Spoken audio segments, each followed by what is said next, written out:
Where do I begin? My question is along the lines of your opening statements, and I understand it all. And I have lived my life, I feel like, in such a way that my strongest desires were for positive, healthy relationships.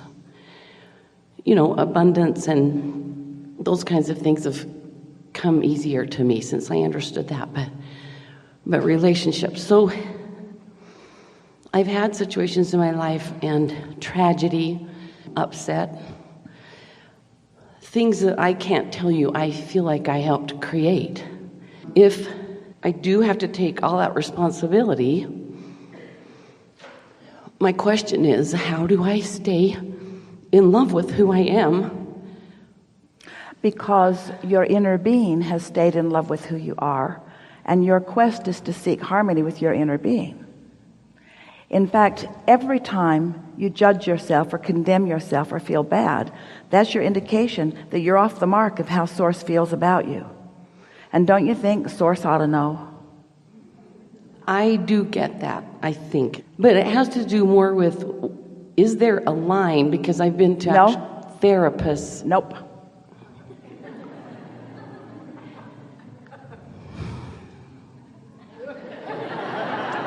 Can I give you an example? Sure. I don't know where to begin, but... We do. Relationships are significant because you're interacting with others all the time. And how you feel has a lot to do with how you perceive others. And there's an inordinate amount of care from you and almost everybody about how others see you. So there has been, for all of your life, a tremendous amount of futile attempt at contouring your life to please others, which has messed up your own sensitivity to your own guidance system.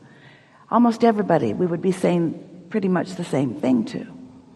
So as you've been following us here, and we're going to get right to what you're talking about, so just relax and trust that this is all going to smooth right out for you.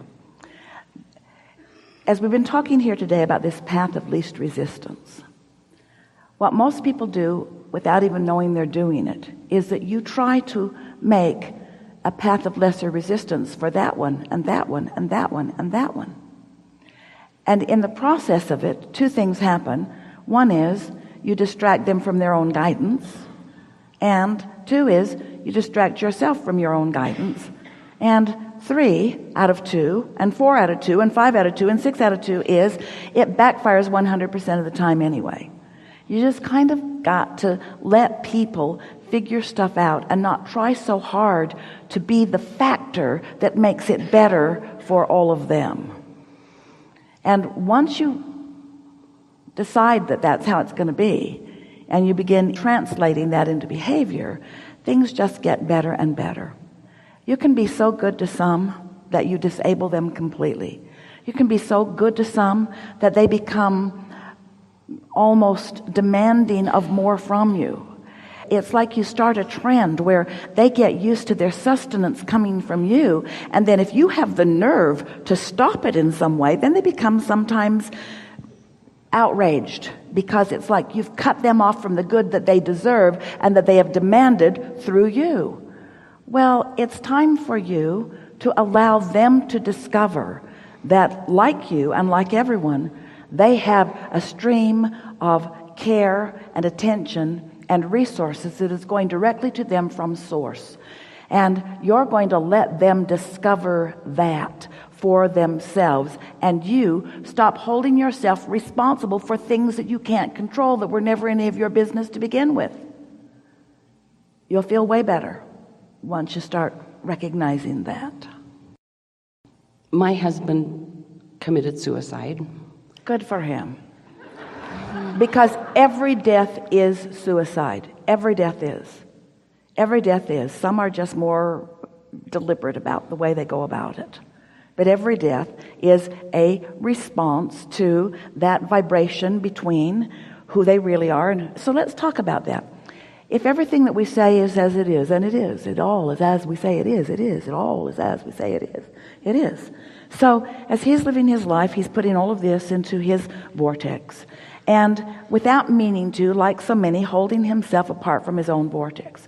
When you've created a masterful vortex and you hold yourself so definitively apart from it, it is very hard to take. So one of two things happen. Either you find a way to find alignment while you're still in your physical body, or you find a way to find alignment when you're not in your physical body. But in any case, you find a way to find alignment. And everything that we were saying to you in that sort of hypothetical sense is our message to you that you could not have stood on your head in enough different ways to have made any difference whatsoever. It is not about you. It is not about you. It is not about you. It is not about you. It is not about you. It is not about you. I didn't help create it then. Well, so did every other person on the planet. If the cat had stopped peeing on the couch.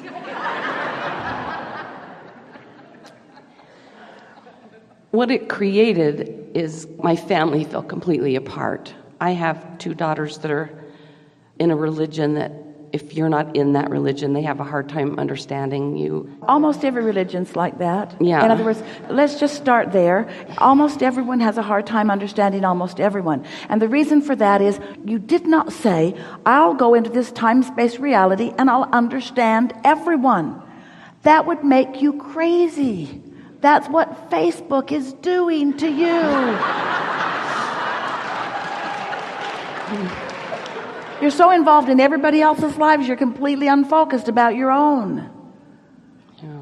Do I just let go, though, of my grandchildren? I have 8 grandchildren and 2 daughters, and I can't seem to get to a place where I can accept I don't get to see them. Here's the thing. Don't get to the place where you accept. That's like, we don't want you or anyone to ever get to the place where you accept that something that you want can't be. But something that will soothe you today, this minute, immediately, is if you can accept that you have a vibrational relationship with them that you can focus upon and get a feeling for all day, every day. And don't let the absence of the manifestation, just because the manifestation isn't the way you want it this red hot minute, doesn't mean that what you want does not exist. You got to focus unconditionally for a while. And it's our promise to you. When you focus unconditionally for a while, so that you're tuned in, tapped in, turned on, feeling better, the universe will orchestrate a way for you to rendezvous with the things that you want. It must be. It is law. But that isn't what you've been doing. You've been focusing upon the reality that's tearing you up, keeping you from being in vibrational alignment with your vortex, with what you want. And so what you're getting is what you're a vibrational match to. It's okay. But it doesn't have to feel so bad, you see. I get that. How else are you going to sort it out? You're going to say, all right, well, you guys belong to a religion that believes a way that I don't. So something's got to change. Either you got to join me or I got to join you. And all of you stand there and say to each other, we're not going, we're not coming. And so then you say, okay, then that's got to be the end of it, because if we can't make peace in this one, we say, no, it's not the end of it. It's the beginning of it. Because in all of that discord, you're launching rockets of desire. You're remembering who you are. Do you know that as you came into this physical experience as these clusters, that not only are you eternally tied to these children and grandchildren, but all who have come before are also tied, and they are all non-physically focused and looking here too. In other words, to be in a place where you have cut yourself off from the attitude of love and you're using some bogus thing as your justification for it, you don't want to perpetuate that in them. You don't want to stand in resistance to them. You don't want to wave the red blanket in front of the raging bull and cause them more discord from who they are. If you love your children, and we know you do, and you love your grandchildren, and we really know you do, but if you love your children, and we know you do, and you love your grandchildren, and we know you do, and you love your children, and we know you do, if you love anyone, and we know you do, then your dominant intention is to help them as best you can find alignment with who they are. And opposing them and making them wrong and staking your claim and showing them where they're wrong is not the way to go about it. You just got to remember who you all are as source, and you got to remember how you felt when they were little, and how you felt when they got married, and how you felt and how you felt and how you felt. This is the best opportunity that we have ever seen. Not because it's big, and not because it's tragic, and not because it's a big burden. This is the perfect opportunity to discover not just the relief of unconditional love, but the power of it. When you blame yourself, you're walking around with this advertisement that says, I'm to blame. I'm to blame. And weaker people who haven't learned about focus and who don't really care that much about how they feel pick up on your vibe and blame you. So you keep getting blamed for stuff that you have nothing to do with, not because they're looking for a way to blame you, but because you have been carrying that around. Someone who feels guilty will attract someone who has a propensity to blame. It's this law of attraction thing. So what we want to help you to do is to acknowledge that you've been doing just fine, and that the source within you adores you, and that this person who made his transition into non-physical holds no blame whatsoever upon you or upon himself, because now he's in a place where he understands what's really going on. So as you relax little by little and get feeling better and letting yourself like yourself more in the natural way that you will, what happens is we may be channeling Taylor Swift. Haters gotta hate, hate, hate, hate, hate, hate. Haters gotta hate, hate, hate, hate. And you just gotta shake it off. Shake it off. Thank you.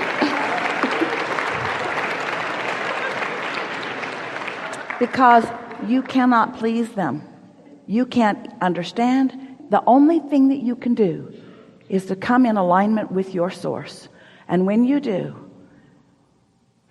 the return to that steady, consistent love. See, the thing about relatives is that you got to catch them on a good day. The thing about source is it's always a good day. But you got to be in the vicinity of the good day that source is always flowing to you. So as you find these thoughts that are easier for you to hook up with source, so that you become addicted to that connection, what will happen is you'll find yourself unwilling and eventually not even capable of focusing upon those thoughts that have been putting the resistance on your trail. And this is going to be hard for you to hear, but it's the reality that we want you to know. It's not the decision of your children that is keeping you from your grandchildren. It's the resistance that you've put on your own trail in response to what you think they mean or what you think they're saying to you.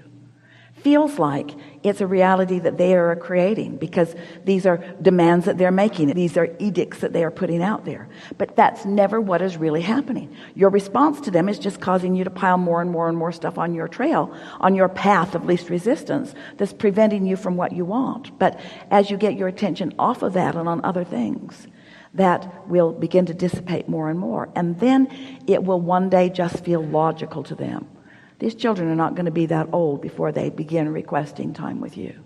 And in their alignment, their connection to source, their power of influence will be much greater.